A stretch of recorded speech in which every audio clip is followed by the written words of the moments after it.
Alam mo ba kung nasaan ako ngayon? Nandito ako ngayon sa Barangay Union, Navas, Aklan, kung saan nakalutang dito ang isang napakagandang arc pad. At alam nyo rin ba kung ano ang tinatawag na arc pad? Tara at ating pag-usapan. Ang arc pad ay parang bahay na lumulutang sa gitna ng dagat. In short, para kang nasa bangka o di kaya nasa resort. Ikaw, gusto mo rin ba maka-experience sa ArcPad? Kung gusto mo, i-message mo lang ang ArcPad Floating Experience. Lahat ng queries mo, sasagutin nila yan. Sa ngayon, samahan niyo muna kami sa aming experience dito sa ArcPad. At sigurado ako guys na hindi ka talaga magsisisi dahil sobrang saya talaga dito sa ArcPad Floating Experience. At sa totoo lang guys, sa buong buhay ko, ngayon ako naka-experience sa isang ArcPad. At paano nga ba kami nakarating dito? Tara, at ating pag-usapan. Ang ArcPad Floating Experience nga guys, ay nagsusundo sila ng guest sa Katiklan. Kaya nga bago kami nakarating dito, ay sinundo muna kami sa Katiklan, Malay, Aklan. Anyway guys, makakasama rin natin dito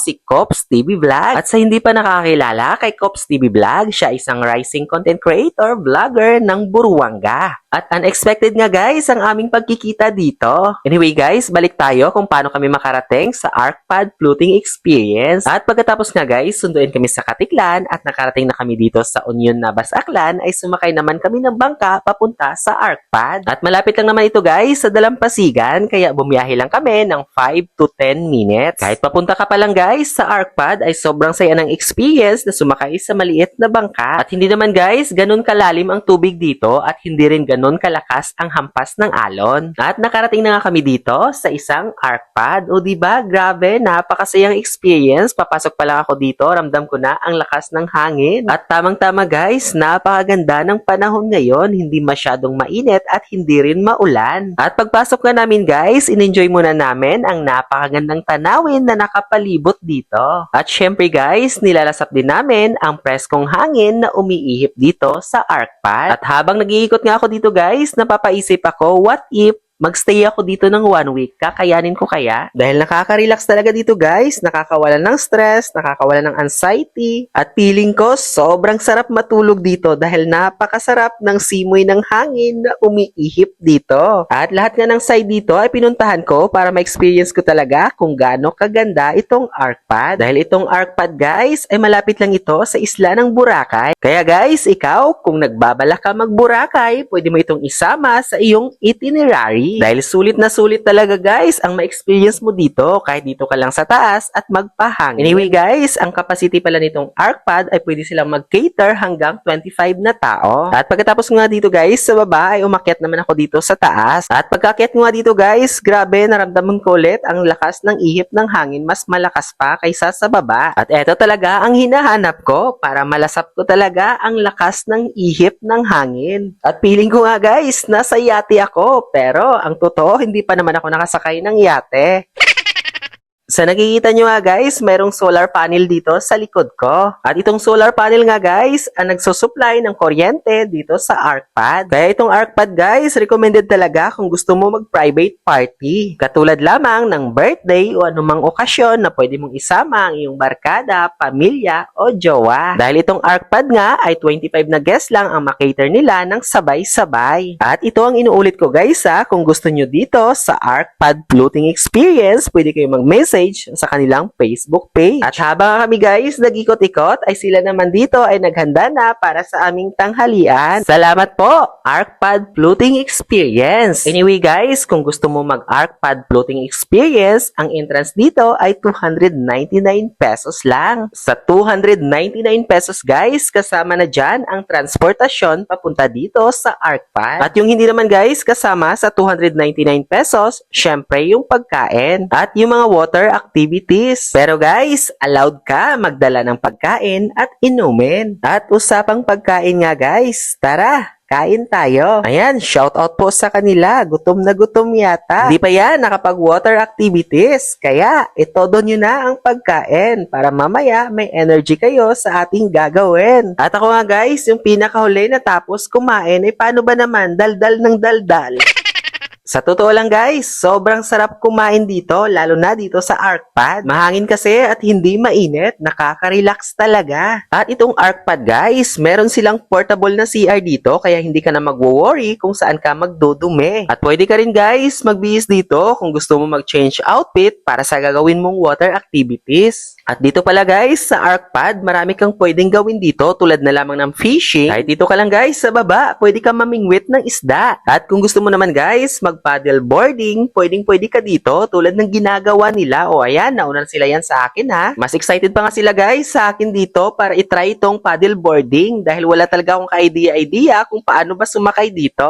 At habang pinagmamasdan ko nga sila guys na sumasakay sa paddleboard ay parang gusto ko na ring tumalon at sumakay. Buti pa itong dalawa na napakagaling sumakay sa paddleboard. Ayan, enjoy na enjoy nga sila. Mamaya, ako naman. At hindi na nga guys, ako nakatiis kaya bumaba na ako gamit ang hanging ladder. O diba guys, napaka-adventurous ko. Kahit hirap na ako dito guys dahil nga sobrang bigat na talaga ng katawan ko. At dito ko na-realize guys na kahit anong kapit mo pala, pag sobrang bigat na, bibitaw ka talaga. At pagkahulog ko nga guys, agad ko itong hinila itong paddleboard para sumakay. Aba, syempre gusto ko rin ma-experience kahit sobrang bigat na ng katawan ko, pinipilit ko talagang makaakyat dito. At kitang-kita nyo naman siguro guys kung paano ko pa naghirapan para lang makaakyat dito sa paddleboard. At nung nakaakyat na nga ako dito guys, aba, in-enjoy ko na talaga. Ang sarap pala guys sa feeling sumakay dito habang nagpapalutang-lutang sa dagat. Lalo na pag ganito ang sitwasyon kasi nga hindi masyadong maalon at napakalinaw ng tubig. Kitang-kita mo nga ang mga lamang dagat na lumalangoy dito habang ikaw ay sumasakay sa paddleboard. Kaya ikaw guys, kung gusto mo ma-experience ang mga na-experience namin dito, so what are you waiting for? I-message mo na ang ArcPad Floating Experience para ma-experience mo rin ang mga na-experience namin dito.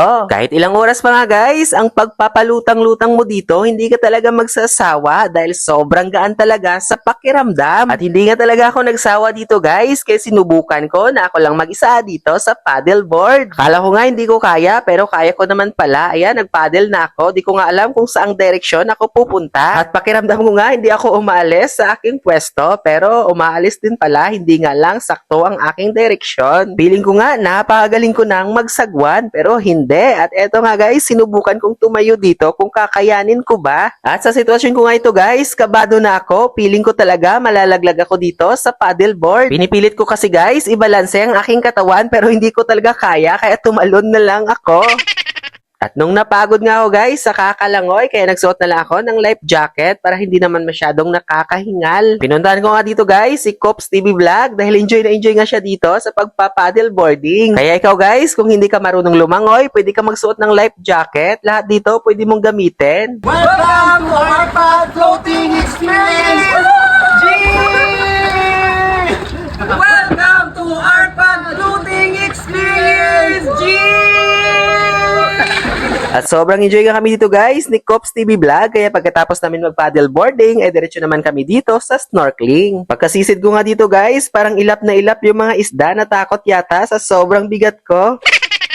At sobrang saya din guys ang ma-experience ang snorkeling dito dahil kitang-kita mo yung mga isda at iba pang lamang dagat na lumalangoy dito. At kahit nahirapan nga ako guys, sumisid dito ay hindi talaga ako sumuko dahil napakaganda talaga pagmasdan ang mga lamang dagat. Sabi nga ng guide namin dito ay meron daw bahay ng pugita kaya hinahanap ko pero hindi ko talaga mahanap dahil siya lang talaga ang nakakahanap nun. At sinubukan ulit namin guys ni Cops para hanapin ang bahay ng pugita pero hindi talaga namin mahanap. Kaya nag-enjoy na lang kami dito guys sa kakalangoy habang pinagmamasdan ang mga isda na lumalangoy. At pagkalipas nga guys ng ilang oras ng aming water activities ay umakyat naman kami dito sa taas para magpahinga, napagod rin. Anyway guys, dito pala sa taas ay pwede kang mag-video, okay? Dahil meron silang minibus, magdala ka lang ng phone or tablet para i-connect ito sa Bluetooth. At hindi naman guys, problema yung signal dito dahil malakas naman ang signal ng mga telco. Thank you, ArcPad, for floating experience! Yay! At pagkatapos nga namin guys, magpahinga ay nagdesisyon na rin kaming umuwi at sulit talaga guys guys ang aming floating experience dito sa ArcPad. Bale, yung sinakyan nga naming bangka guys, papunta dito ay ito rin yung sasakyan namin pabalik doon sa mainland. Malapit lang talaga ito guys, hindi na aabutin ng 10 minutes, makakadaong ka na sa mainland. Kahit pauwi na nga kami guys, sobrang saya pa rin namin dito at shoutout nga po pala sa mga nakasama namin dito. Maraming salamat po sa lahat ng bumubuo ng ArcPad Floating Experience, lalong-lalo na po kay Ma'am Renzel. At shoutout din po sa aming bangkero, lalong-lalo na kay Nine. O shoutout sa iyo, Ne, nahiya siya sa kamera. At ang masasabi ko lang talaga guys, sobrang saya, sobrang sulit itong ArcPad Floating Experience. So, what are you waiting for? Visit na sa ArcPad Floating Experience. At dito ko na lang guys tatapusin ang aking video. Ako nga po pala si Jerry Salibio. See you sa susunod pa nating mga video. Paalam!